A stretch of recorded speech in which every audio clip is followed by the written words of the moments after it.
नमस्ते सदावत्सल्य मातृभूमि, जय हिंद दोस्तों। एक बड़ी अपडेट आ रही है तेजस MK2 को लेकर। जी हां दोस्तों, light combat aircraft LCA mark 2 के लिए कॉन्फ़िगरेशन को फ्रीज कर दिया गया है और स्टील कटिंग जल्द ही शुरू हो जाएगी, जबकि 5वीं पीढ़ी के एडवांस मीडियम कॉम्बैट एयरक्राफ्ट यानी कि AMCA के कॉन्फ़िगरेशन को फ्रीज कर दिया गया है और प्रारंभिक डिजाइन पूरा हो चुका है।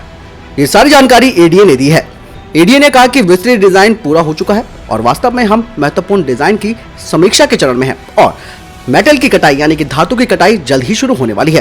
तेजस MK2 के रोल आउट की योजना अगले साल और 2023 की शुरुआत में इसकी पहली उड़ान की है। ADA ने कहा कि हम लक्ष्यों को प्राप्त करने के लिए अच्छी तरीके से ट्रैक पर हैं।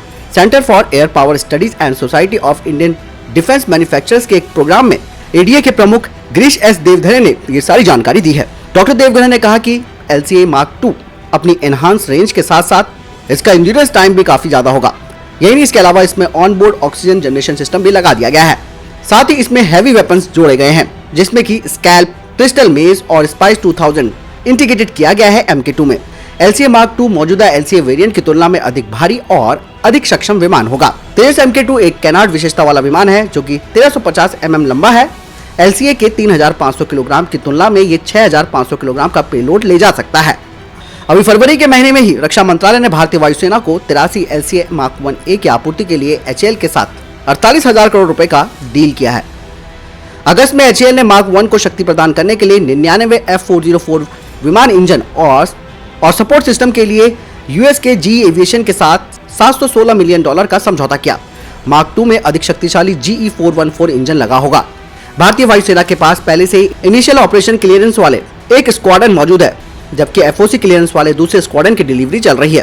देवधरे जी ने कहा कि HAL ने पहले ही 8 विमानों के उत्पादन को बढ़ाकर 16 करने के लिए दूसरी असेंबली लाइन की स्थापना कर दी है। 83 MK1A के लिए ऑर्डर 2028 से 2029 के बीच पूरा होने की उम्मीद है। साथ ही उन्होंने कहा कि AMCA का जो प्रारंभिक डिजाइन है, जो कि 2009 में बहुत पहले शुरू किया गया था, उसमें एक इंटरनल वेपन बे यानी कि आंतरिक हथियार बे होगा और एक डाइवर्टलेस सुपरसोनिक इनटेक के साथ ट्विन इंजन वाला स्टेल्थ विमान होगा, जिसे पहली बार विकसित किया जा रहा है और इसका डिजाइन पूरा हो चुका है।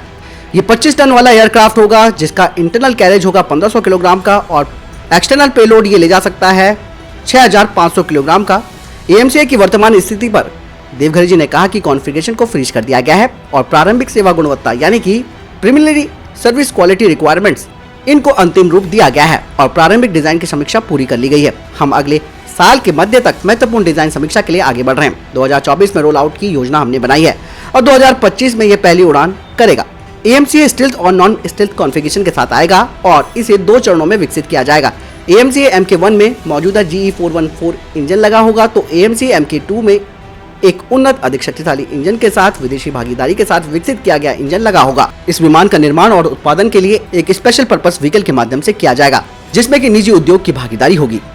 साथ ही उन्होंने कहा कि नौसेना के विमान वाहक पोत से उड़ान भरने के लिए 2 इंजन वाले डेक आधारित लड़ाकू जेट के विकास की परियोजना भी प्रगति पर चल रही है और ये सभी जो प्रोग्राम चल रहे हैं उनमें प्रणालियां और टेक्नोलॉजी एक जैसी है। तो दोस्तों, आपने देखा कि किस तरीके से LCA MK2 का कॉन्फ़िगरेशन फ्रीज कर दिया गया है और AMCA का डिजाइन भी पूरा हो चुका है और तेजी से काम आगे चल रहा है।